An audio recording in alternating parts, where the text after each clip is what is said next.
Caros amigos e amigas, uma boa noite para todos.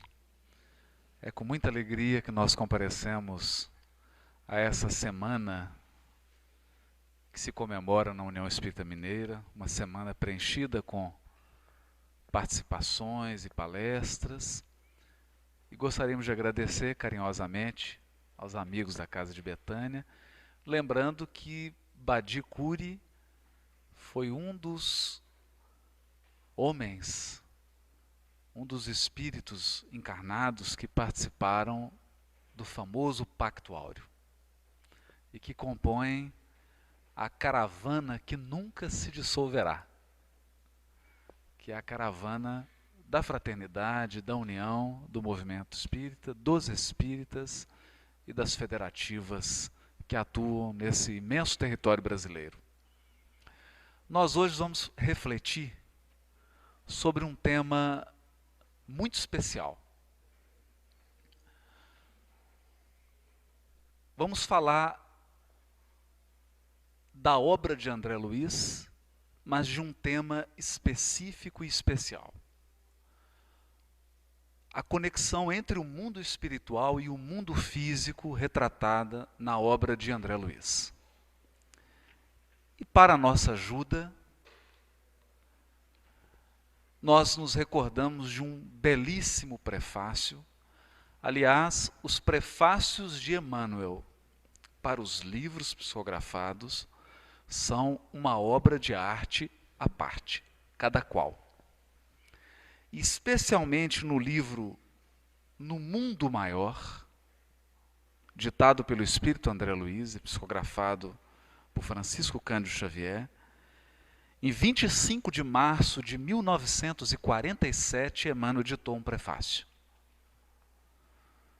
Um prefácio denso, filosófico e profundo, uma grande reflexão sobre o mundo espiritual. E diz o benfeitor o seguinte, no prefácio intitulado Na Jornada Evolutiva. Dos quatro cantos da terra, diariamente, partem viajores humanos aos milhares, demandando o país da morte. Vão-se de ilustres centros da cultura europeia, de tumultuárias cidades americanas, de velhos círculos asiáticos, de ásperos climas africanos, procedem das metrópoles, das vilas, dos campos. Se nós introjetarmos a ideia de que o espírito encarnado é um viajor, todos nós que já experimentamos uma viagem, sabemos que a viagem tem dia de começo e dia de retorno. Toda viagem se inicia e se finda. E no caso da viagem encarnatória, graças a Deus, nós não sabemos o dia de retorno. Embora ele esteja delineado para cada um de nós, em linhas gerais. Se a nossa imprudência, se o nosso descontrole não apressar o retorno ao mundo espiritual, cada qual de nós tem a data aprazada para voltar. E a maioria dos encarnados se esquece da sua condição de peregrino na Terra.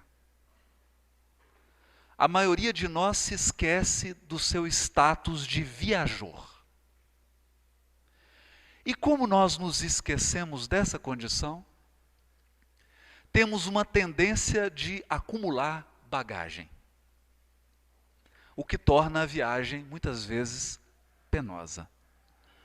Porque todo viajante sabe que para uma viagem se torne tranquila e agradável, você deve reduzir ao máximo a bagagem levada.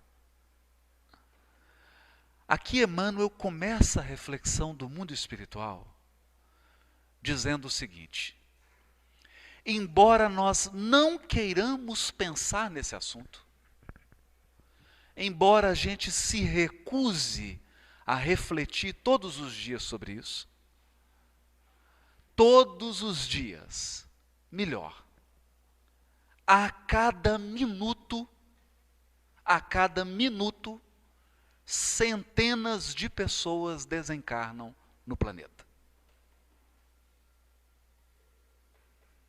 Nós costumamos refletir sobre a morte somente quando ela entra no nosso círculo familiar ou no nosso círculo estreito de relações.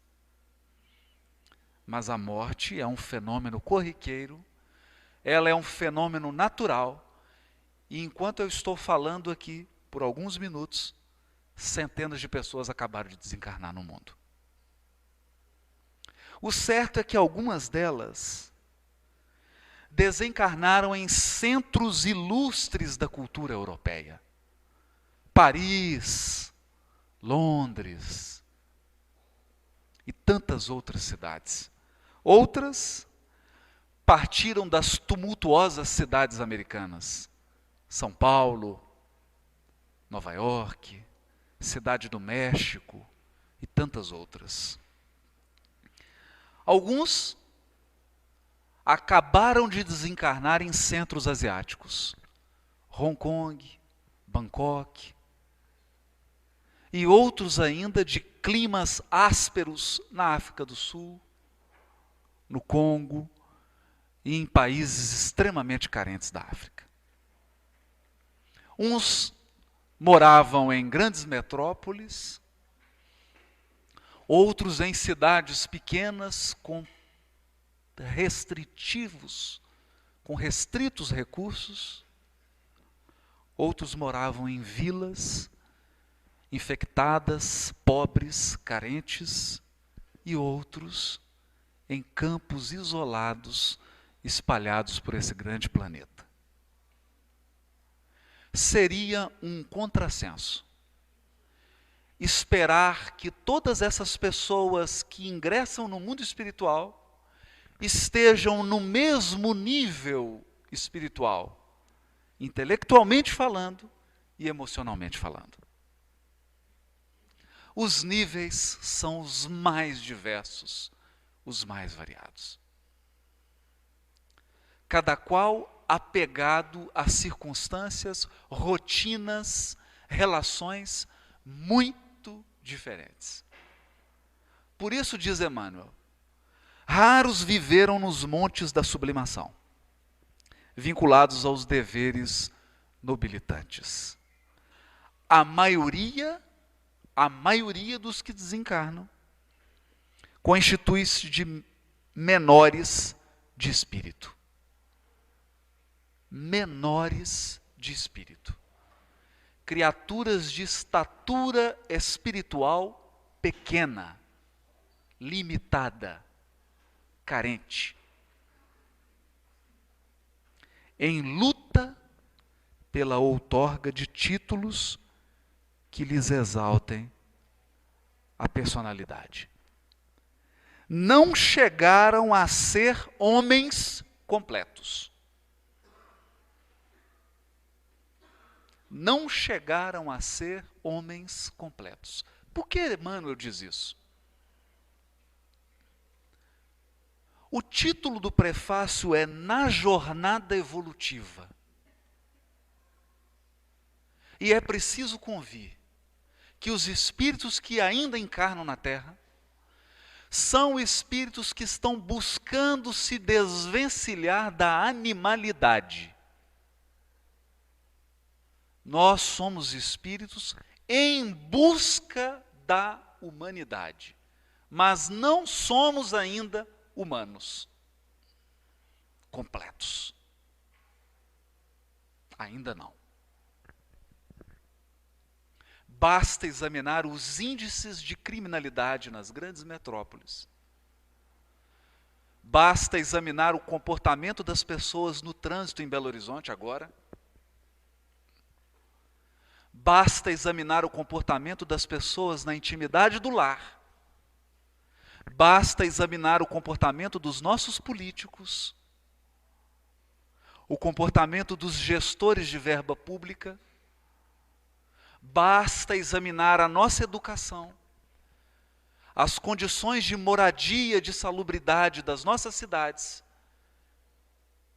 E não precisa examinar muito, que nós vamos chegar a uma conclusão. A maioria de nós não chegou ainda a ser um ser humano completo. Não fossem as leis criminais, dizem os psiquiatras, dizem eles, não fossem as leis, sobretudo as leis criminais, não fossem os controles políticos e econômicos exercidos sobre a grande massa, não fossem esses controles sociais, nós estaríamos nos atacando e nos comportando como legítimos animais na via pública. Basta um cochilo da pessoa, basta um momento de invigilância para que qualquer um de nós assuma um comportamento animalesco. Um comportamento que leva uma mulher a matar o marido e a cortar o seu corpo em pedaços. Um comportamento que leva alguém a matar gratuitamente. Um comportamento que leva um homem público a roubar o dinheiro da merenda escolar.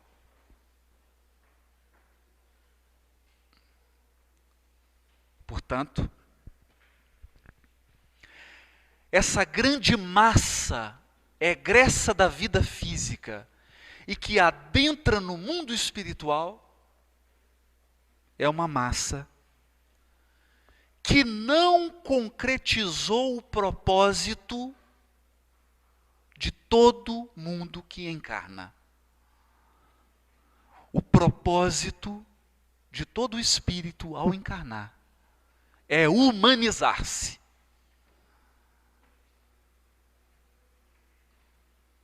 Eu não disse angelizar-se. Porque diz Emmanuel no livro Roteiro, a distância que separa um cão de nós é a mesma que nos separa de um anjo. Portanto, na maioria, nós estamos imensamente distantes da angelitude. Estamos procurando humanidade, nos tornar seres humanos.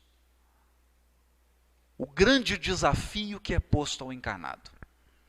E que, segundo Emmanuel, a maioria não cumpre. Ele chega a acrescentar: atravessaram a mare magnum, usa um termo latino da humanidade. Atravessaram o mar comum da humanidade. Atravessaram a condição comum da humanidade em contínua experimentação. A maioria dos encarnados está ainda num jogo de acerto e erro. Sabendo o que é certo e fazendo o que é errado, para experimentar se é realmente errado.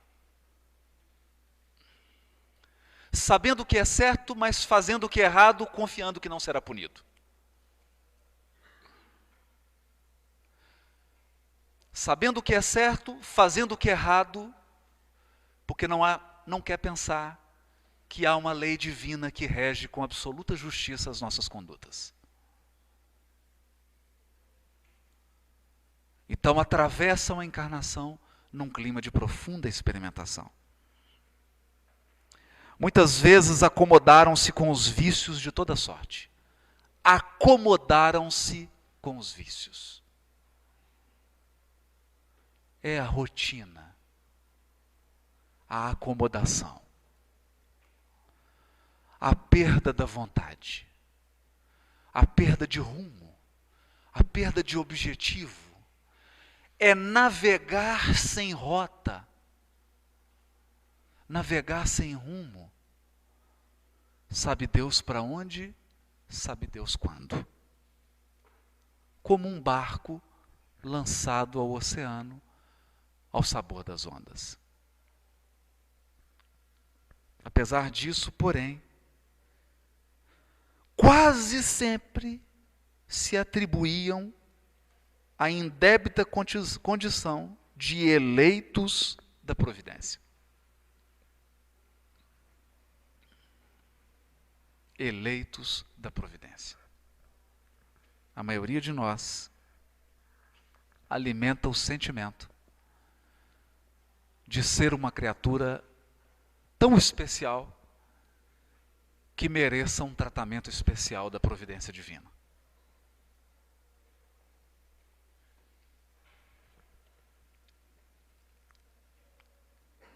Quando, e prossegue ele, sem se compenetrarem das próprias faltas, sem se compenetrarem das próprias faltas. O grande problema de você navegar sem rumo, e o próprio nome já diz, é porque você realmente não tem rumo. E quando você não tem rumo, não é possível avaliar se você está certo ou errado.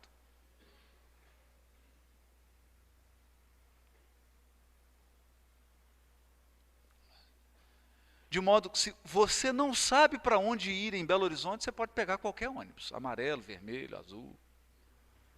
Você já não sabe para onde ir mesmo. Se for para leste, oeste, norte, sul, tanto faz. Você está sem rumo.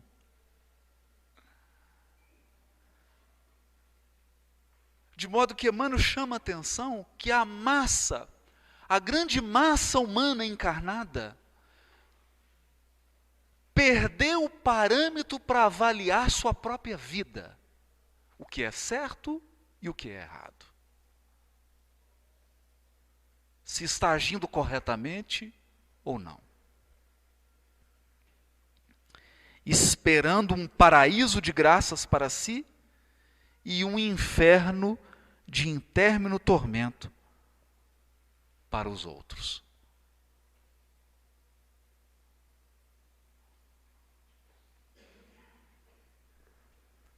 Quando perdidos nos intricados meandros do materialismo cego, fiavam sem justificativa que no túmulo se encerraria a memória.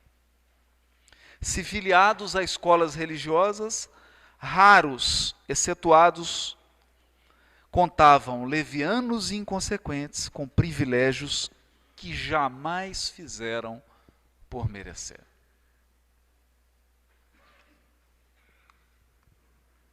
Onde albergar a estranha e infinita caravana? Se por um dia qualquer um de nós fosse encarregado de receber no mundo espiritual todos os desencarnados daquele dia, como você trataria essa caravana? Pense.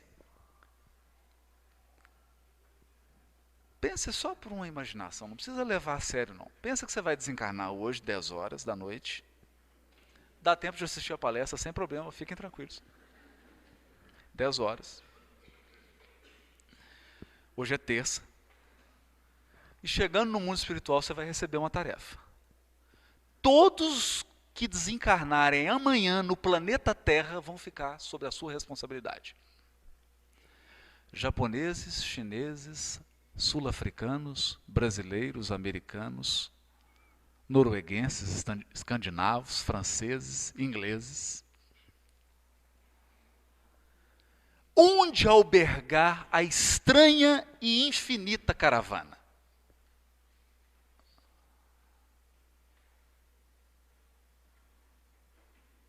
Emmanuel está forçando os limites dos conceitos teológicos.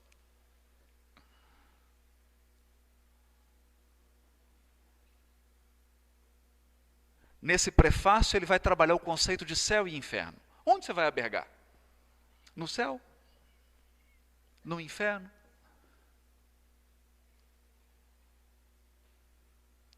Às vezes algumas pessoas perguntam assim da obra de André Luiz: olha, mas a obra de André Luiz fala que tem cidade, que tem casas. Você imaginava que o mundo espiritual tivesse o quê?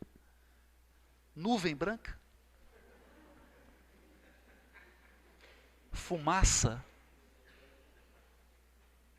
Um lago gigante? E quem não sabe nadar? Um campo gigantesco? Haverá tradução simultânea para São Pedro? Porque São Pedro fala aramaico, que é a língua materna dele. Como que ele vai se comunicar com os japoneses desencarnados?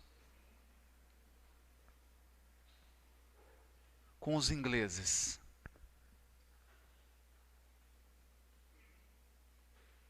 Uma pessoa que viveu segundo os costumes de Hong Kong. Outra que viveu segundo os costumes mineiros de Belo Horizonte. Um que viveu no norte de Minas. Outro que viveu no agreste do sertão nordestino. Alguém que viveu num grande apartamento em frente à praia de Copacabana. Como harmonizar esses interesses? Como receber essa caravana?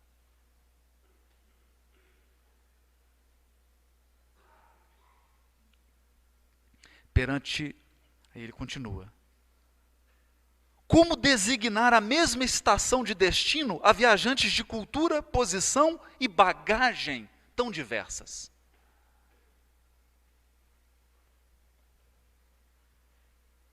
Como eu vou colocar pessoas de cultura, posição e bagagens tão diversas no mesmo local?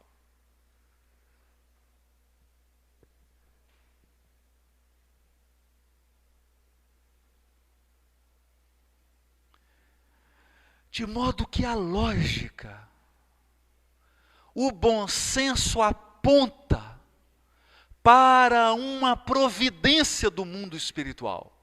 É preciso adaptar o mundo espiritual das proximidades da Terra às pessoas que estão desencarnando.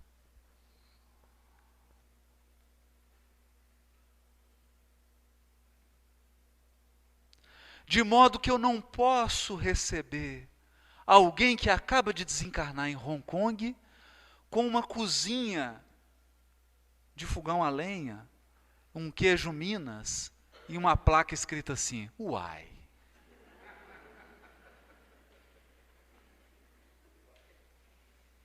É preciso adaptar o ambiente espiritual para receber alguém de cultura, posição espiritual diversa. Sendo assim, é natural que as regiões espirituais próximas da crosta sejam muito semelhantes ao ambiente da crosta da qual elas estão próximas. A cidade espiritual que está pertinho de Belo Horizonte é quase uma Belo Horizonte. A cidade espiritual que está próxima de Hong Kong é quase uma Hong Kong. Assim como a cidade espiritual que está próxima de Nova York é quase uma Nova York. É natural que assim seja.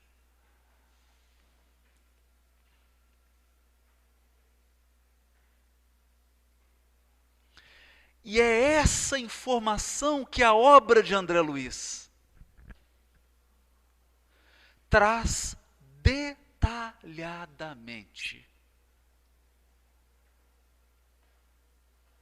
Detalhadamente.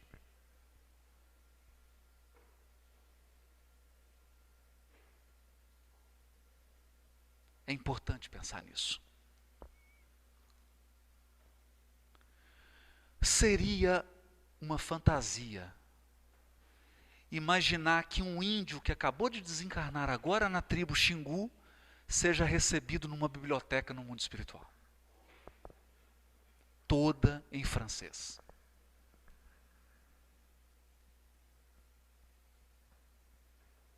ele vai se sentir profundamente inadaptado.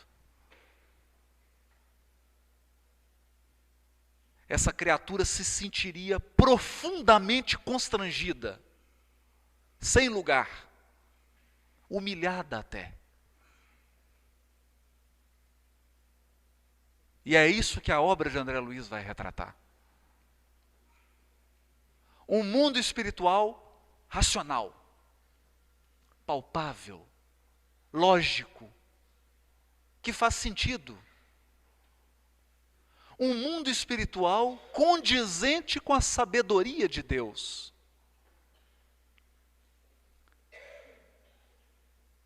Porque se até uma abnegada professora de primário na Terra sabe dividir os alunos segundo a faixa etária, sabe dividir os alunos segundo o grau de amadurecimento e de compreensão, por que Deus, que é a inteligência suprema, que é o amor supremo, agiria de forma mais imprudente que uma professora?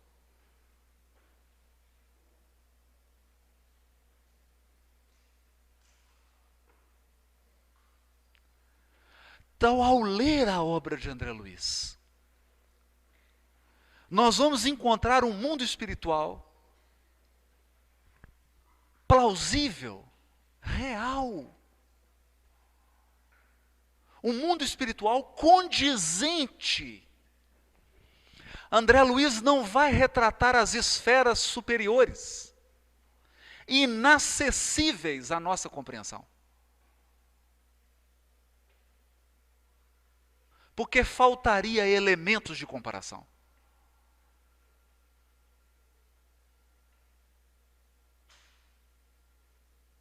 Faltaria elementos. Há alguns flashes na obra de André Luiz, como, por exemplo, na obra Obreiros da Vida Eterna. O próprio título é sugestivo. Quem imaginava que ia se aposentar quando desencarnasse, ficou decepcionado com essa obra.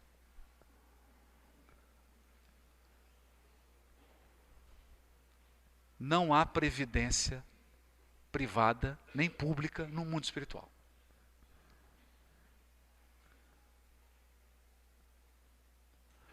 O trabalho prossegue eternamente.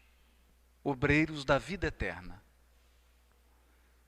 E num dos flashes da obra, Asclépios diz o benfeitor a André Luiz: um espírito que se materializaria no mundo espiritual.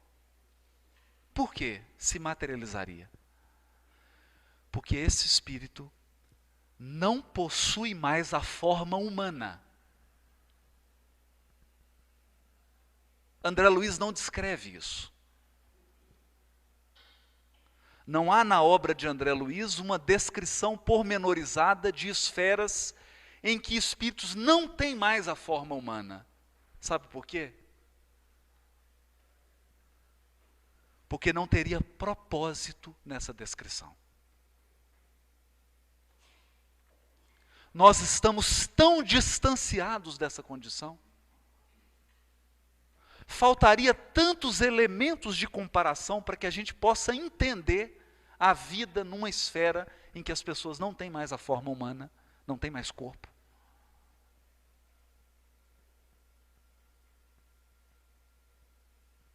Seria tão sem propósito que não teria valor educativo uma obra mediúnica desse gênero. Não. A obra de André Luiz fala do mundo espiritual próximo de nós. Não fala de anjos. Fala, na maioria, de espíritos como nós, que são uma parte de luz e uma parte de sombra, às vezes mais sombra do que luz. E quando fala de benfeitores, mostra que todos eles, A maioria esmagadora dos benfeitores das obras de André Luiz são espíritos que cometeram graves erros. E no ato de corrigir esses erros, transformaram-se em benfeitores.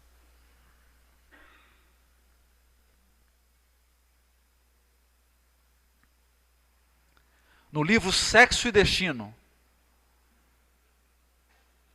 aquele espírito que foi o responsável pela derrocada sexual de todas as personagens da história é exatamente o benfeitor Félix.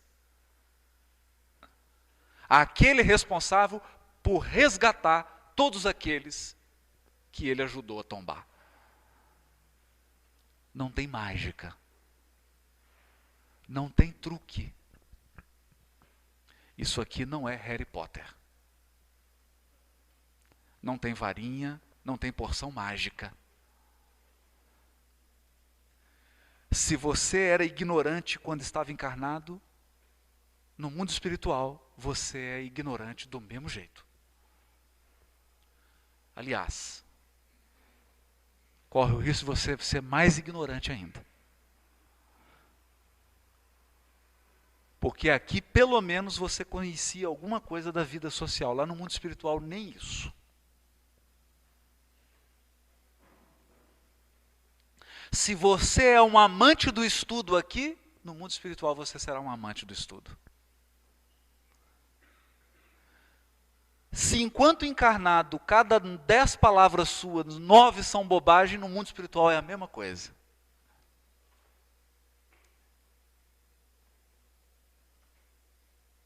Desencarnado, a cada 10 palavras, 9 vão continuar sendo bobagem. E se você encontrar um médium, ele vai psicografar todas as bobagens que você estiver falando. Porque a desencarnação não tem o condão de nos melhorar. Assim como você não se torna melhor porque atravessou uma porta. Porque entrou numa sala ou entrou num quarto. Deslocar-se fisicamente não implica necessariamente em deslocar-se intimamente. De modo que, na maioria esmagadora das desencarnações, a única diferença entre o desencarnado e nós é que nós, por enquanto, temos um corpo. Por enquanto. É a única diferença. Então, com essa visão de realidade, com esse senso de proporção, a obra de André Luiz não é uma obra do miraculoso.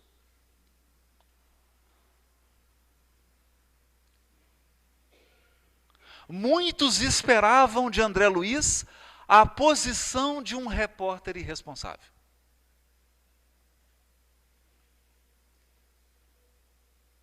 André Luiz poderia ter descrito enfadonhamente, detalhadamente, vários aspectos do mundo espiritual.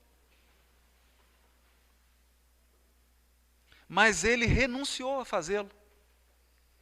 Por quê? Porque André Luiz não descreve nada do mundo espiritual que não tenha um propósito educativo.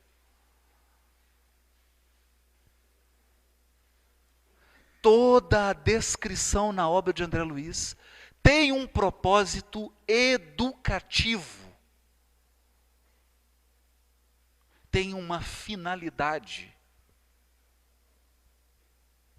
E muitas vezes, o próprio André Luiz tem a coragem de nos contar que os benfeitores chamaram a sua atenção por causa da sua curiosidade sem freios. Não é raro nós encontrarmos na obra de André Luiz um benfeitor dizendo a ele: André, não é hora de perguntas agora. Você sanará suas dúvidas no serviço ao próximo. No serviço ao próximo.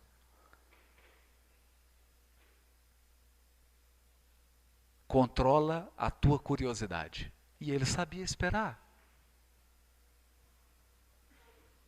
Para que a curiosidade não prejudicasse o serviço. Para que a curiosidade não atrapalhasse o trabalho em favor do semelhante. Então a obra de André Luiz não é uma revista Caras. Não é um programa de auditório com a finalidade de trazer curiosidades do mundo espiritual. Não é uma passarela de moda e de costumes. Aqui não. Aqui cada história, cada personagem, cada fato narrado está conectada a uma lição que o leitor deve descobrir.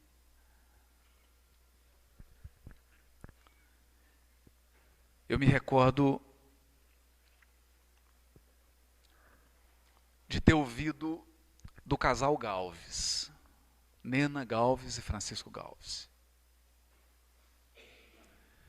Eles sempre costumavam receber Francisco Cândido Xavier em São Paulo. Até para os tratamentos médicos, várias cirurgias que o Chico fez, ficou hospedado na casa desse casal. Um grande casal de amigos de Chico. E ela disse que certa vez o Chico hospedou-se na sua casa e ele estava terminando a psicografia de uma obra, de André Luiz. Era a obra Entre a Terra e o Céu. Quando o Chico terminou a psicografia, isso era 11h30, meia-noite. O Chico virou-se para o marido dela e falou: Francisco, eu preciso que você me leve em tal lugar.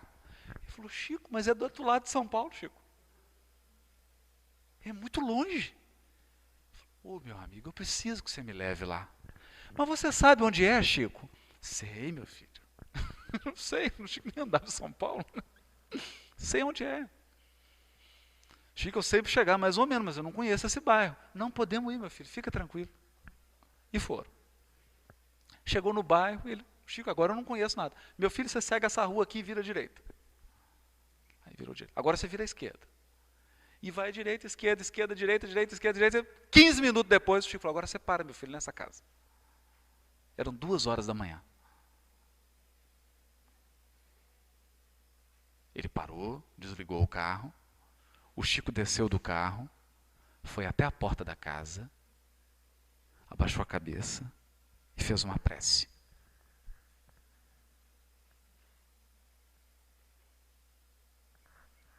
O casal ficou olhando o Chico.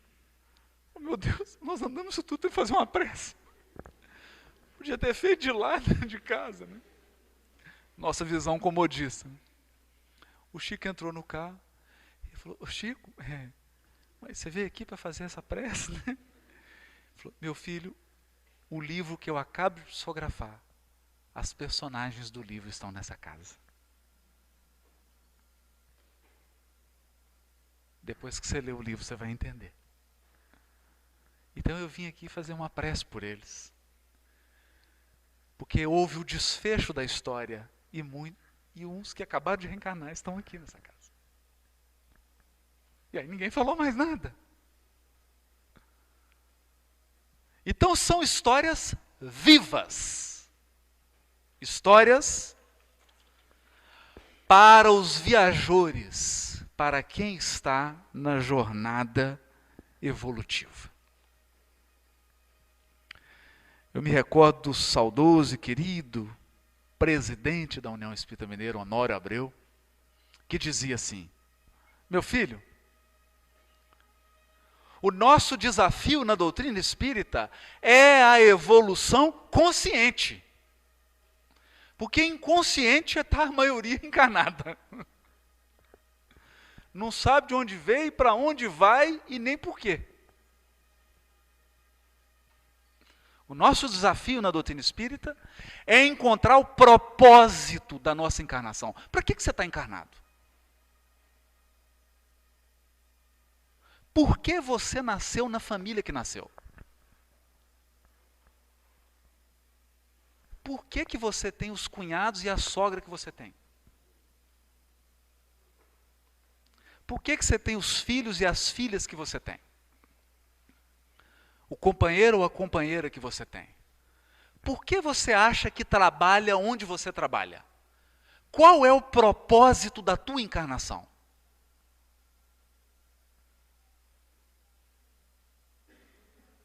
É disso que fala a obra de André Luiz.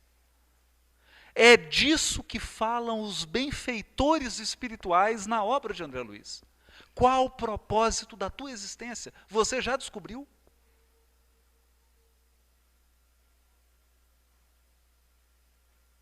Você sabe qual é o conjunto de tarefas com que você nasceu? E pelas quais você será avaliado? Ninguém te pedirá contas do que você não se comprometeu no mundo espiritual. Nós prestaremos contas dos compromissos assumidos. Então, quais são? Para onde você está indo? Qual é a sua expectativa de melhoria? 10%? 5%? 20%? 30%? 0%? Menos 10%? Porque tem jeito de piorar. Piorar sempre tem jeito. Você pode chegar com um conjunto de débitos aqui e voltar com o triplo.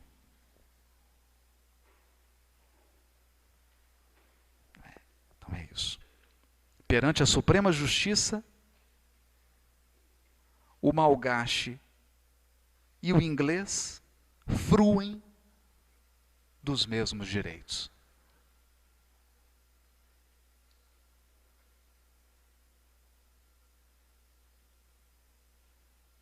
Então não importa se você desencarnou no Palácio de Buckingham, em Londres, ou se você desencarnou numa tribo do Xingu. Perante as leis divinas, todos temos os mesmos direitos inalienáveis de filhos de Deus.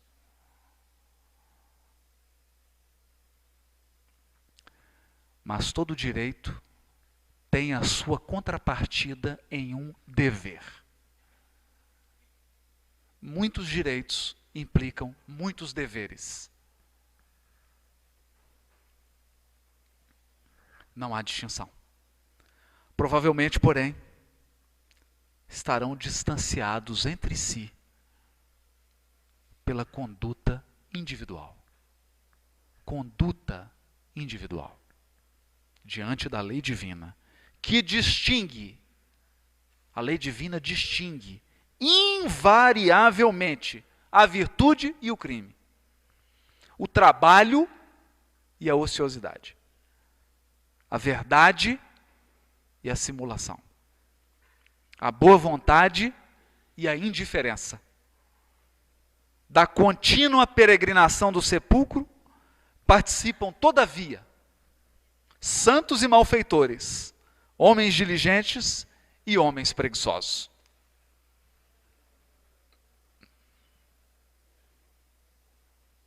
Emmanuel está dizendo, e nós sabemos, desencarnam os santos e os criminosos. Porque a porta do túmulo não abre exceção para ninguém.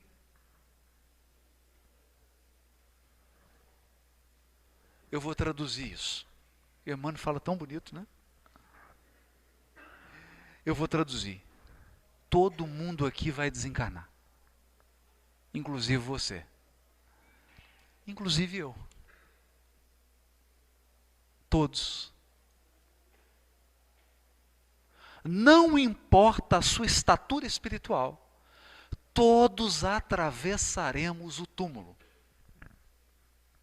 E uma vez atravessados os umbrais da desencarnação, nós seremos avaliados pela nossa conduta individual.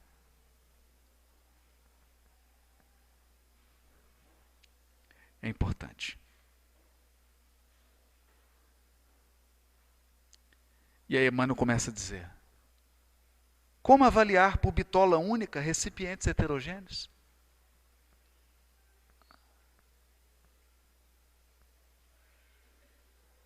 Como que eu vou criar um critério único para avaliar todos os seres humanos? De todos os lugares do planeta?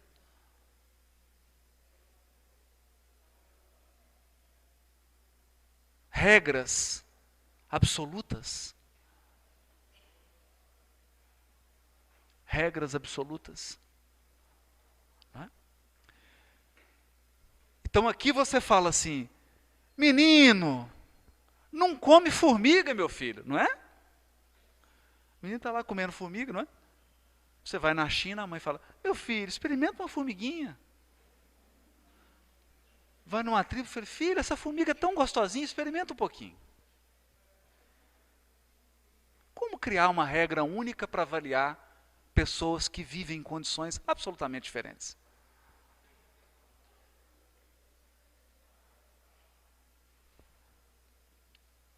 Considerando, porém, nossa origem comum, não somos todos filhos do mesmo Pai?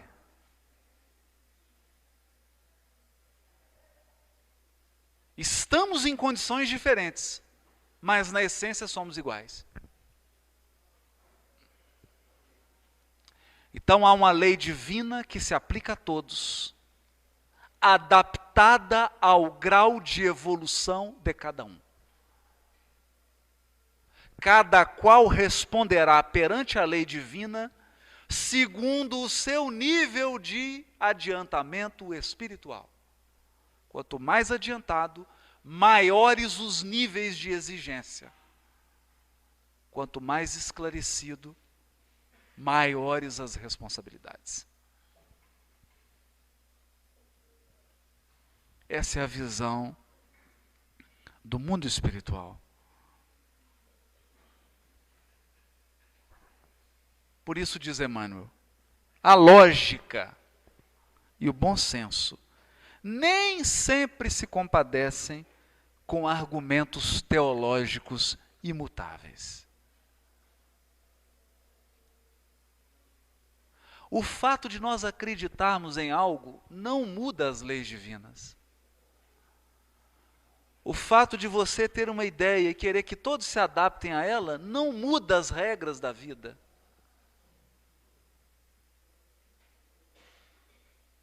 E o universo repousa nas mãos do Todo-Poderoso, que é infinito amor e infinita sabedoria. O universo repousa nas mãos da infinita sabedoria e do infinito amor. Não há espaço para as limitações humanas de avaliação, de cálculo, de julgamento na justiça divina. Nenhum de nós é capaz de julgar nosso semelhante com a mesma perfeição com que Deus nos avalia a cada um. Por isso diz Jesus: renuncia a julgar teu semelhante. Não julgueis. Não usurpa essa função do Criador. Deixa que Ele a exerça. É Deus quem avalia. É Deus quem pesa cada um de nós. E é Deus quem nos coloca nos locais adequados, nos mais adequados à necessidade do nosso aprendizado espiritual. Eu me recordo de uma frase belíssima. Numa entrevista, a Hebe Camargo pergunta para o Chico: Chico, e se uma guerra nuclear destruir a Terra por completo? Destruir a vida na Terra? E o Chico responde: a sabedoria divina, a providência divina, saberá encontrar um lugar para nós.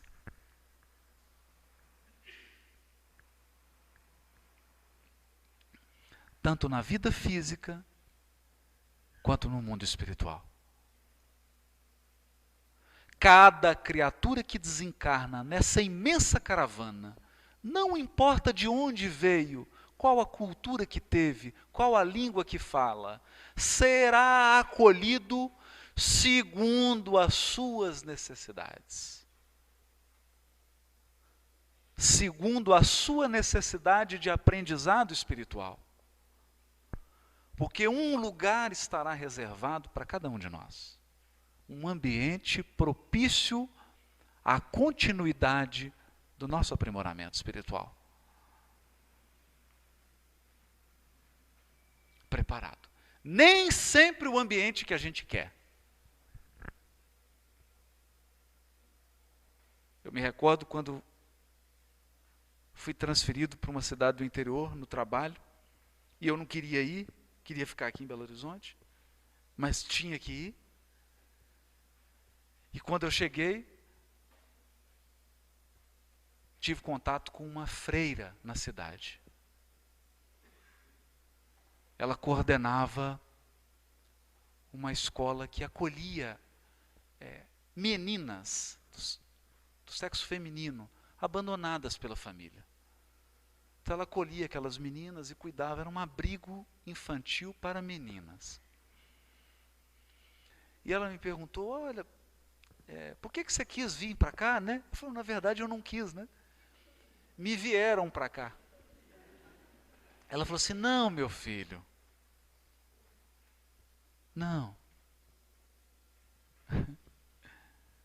Eu aprendi uma coisa. Nós temos que florescer onde Deus nos plantou. Nós temos que florescer onde Deus nos plantou.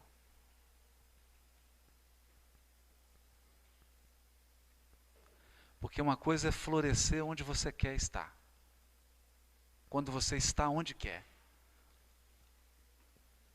Outra coisa é florescer quando você está onde precisa estar.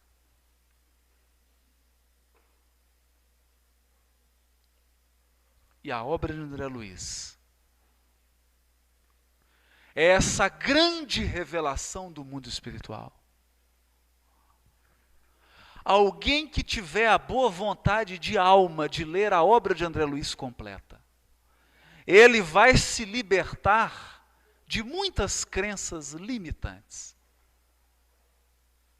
Ao ler a obra de André Luiz, não haverá espaço para céu nem para inferno. Haverá mundo espiritual. Mundo espiritual tenebroso e mundo espiritual luminoso. Porque o mundo espiritual é tenebroso ou luminoso dependendo de quem o habita.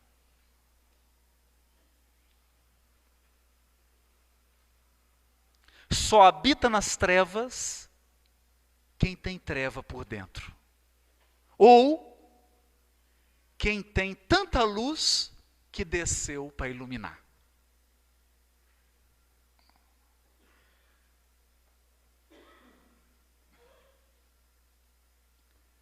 Então é esse quadro real. Aqui não há mocinhos nem bandidos. Aqui há seres humanos que acertam, que erram, que colhem as consequências do que fez. Não há punição, há consequência. Nós colhemos da nossa própria seara. nós colhemos do nosso próprio campo. E o nosso campo é nossa própria vida. Como vivemos será a nossa colheita. Eu posso dizer, nesse momento final, e como testemunho, eu conheci a doutrina espírita com 15 anos de idade.